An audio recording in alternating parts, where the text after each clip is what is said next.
Chapter 14. Amanda walked into the dorm feeling much older than she had when she had left the previous night. She hoped Jade would be gone so she could simply curl up in her bed and avoid questions. Amanda knew she would want to know what happened and why Amanda had been out all night. Her hand trembled as she reached for the door handle. If she couldn't bear to face her roommate, how was she going to face the rest of the students in her classes? For that matter, how was she going to face Jared and Emily again, who knew everything?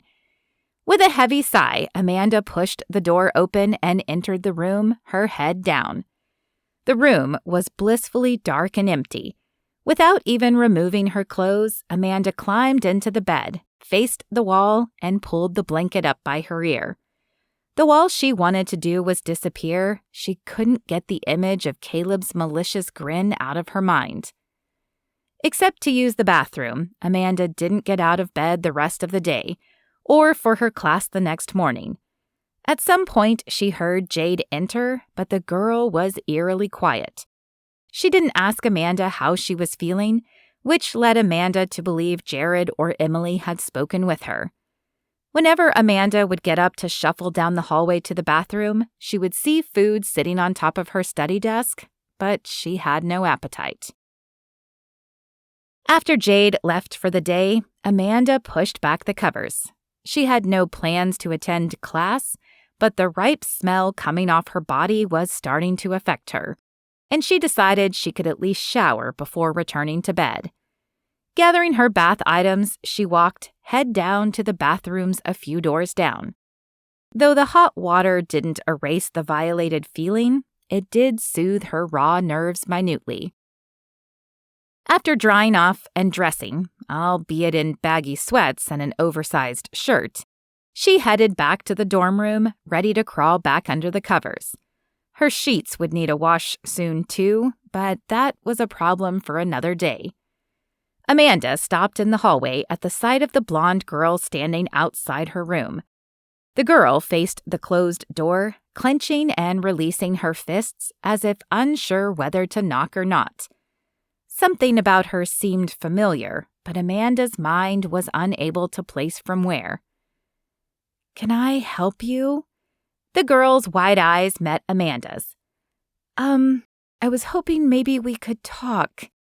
The words were so quiet that Amanda wasn't even sure she'd heard her right. "You may not remember me, but I'm Jordan. We met at the fair. I felt, some connection when we talked." The memory surged through Amanda's mind again. Of course, the feeling of that other voice. "I remember," she said slowly, still not sure why Jordan was there. Why had she sought Amanda out? She waited for Jordan to explain, but when the girl stayed silent, Amanda figured whatever she had to say was important, and not something she wanted to share in the hallway. "Come on inside," Amanda finally offered, opening the door. When the door shut behind them, Jordan turned to Amanda. She rubbed her hands together and averted her eyes to the floor. "I know you're probably wondering how I found you and why I'm here." Amanda nodded, dropping her bath items on the bed and sitting down. She motioned for Jordan to do the same. Jordan hesitated, but sat down on Jade's bed across the room. She ran her palms down her pant legs. "So, I remembered your group, Students for Life, and I went to their office. Your friend Jared told me where I could find you after he heard my story." A pause ensued, as if she were gathering the courage to continue. "I, heard you were attacked the other night at Beta Zeta Psi's house?" She dared a glance from under lowered lids. "I was." Amanda couldn't believe Jared would tell this girl where she lived, no matter what Jordan's story was. But since the girl was here, she decided to listen anyway. "I was too. Not the other night, but at the end of last year." The girl's hands twisted in her lap. A cold vice squeezed on Amanda's heart. Was it Caleb West?" The girl shook her head. "No, a guy named Trevor Jones, but I heard he was friends with Caleb." Amanda's eyes widened and she shivered. "I met Trevor. He gave me the creeps. So this wasn't the first time." Jordan shook her head. "I've heard rumors that there have been others too. I don't think the whole fraternity is involved, just a close group of Caleb and Trevor's friends." A hatred boiled in Amanda's stomach and overshadowed her fear and sadness. "I think we need to speak out about this. We have to stop them, no matter how many there are." The girl curled inward. "I don't know if I can do that. I wasn't as lucky as you. No one was there to save me. Can I tell you my story?" Amanda nodded, suddenly curious to hear Jordan's experience. Jordan took a deep breath. "I was a freshman last year, new to campus and from a really small town.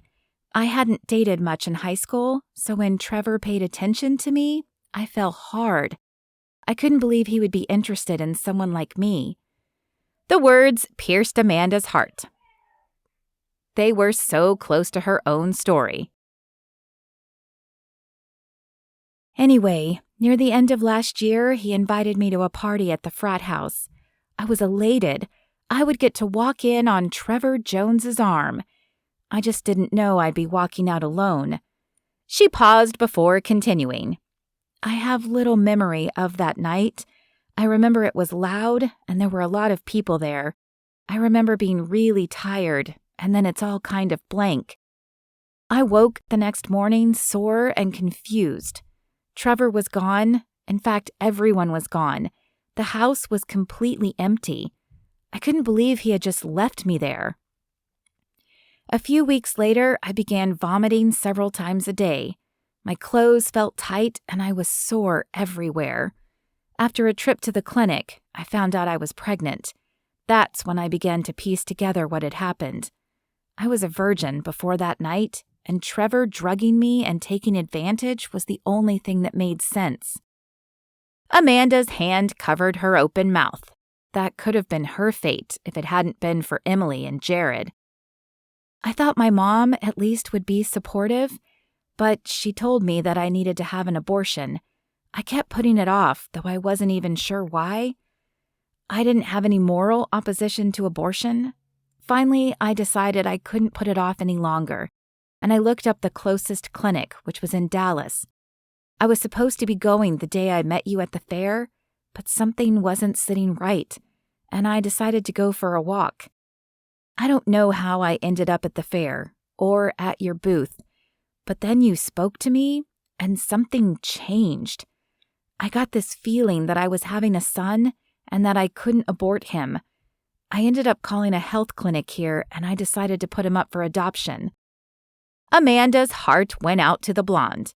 No one should have to deal with what she was going through. "It's not going to be easy carrying this child, especially after the way he was conceived, but I realized it wasn't his fault either.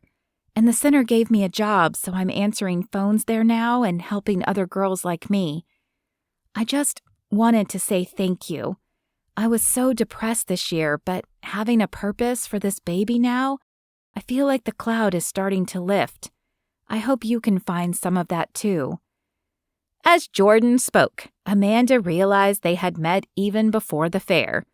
Maybe she hadn't recognized her because she had been so depressed the first time, but Amanda was nearly certain this was the girl she had met her first day of class in the breakfast hall. Tears spilled down Amanda's face, partly from Jordan's story and partly from her own fresh pain. "I'm so sorry you were having to go through this. Can I pray for you? For both of us?" "I'm not really into prayer," Jordan answered, "but I think I'd like that." As Amanda bowed her head, she realized she hadn't prayed since the attack. She paused for a moment, asking for peace and forgiveness, before letting the Holy Spirit give her the right words to say to Jordan. "I haven't really felt like going out lately," Amanda said after the prayer. "But when I do, would you like to go to church with my friends and me?" Jordan nodded, and the girls exchanged numbers. "Thank you for coming today," Amanda said. "You have no idea how much I needed this." When the door shut behind Jordan, Amanda fell to her knees in front of her bed. "Help me, Lord. I don't know how to get over this attack. I'm so grateful that I was able to help Jordan, but now I need help. Please give me a sign and help me heal." No more words formed on her lips, but her heart continued to bleed out prayers. When nothing remained, she climbed into bed, mentally exhausted, and closed her eyes.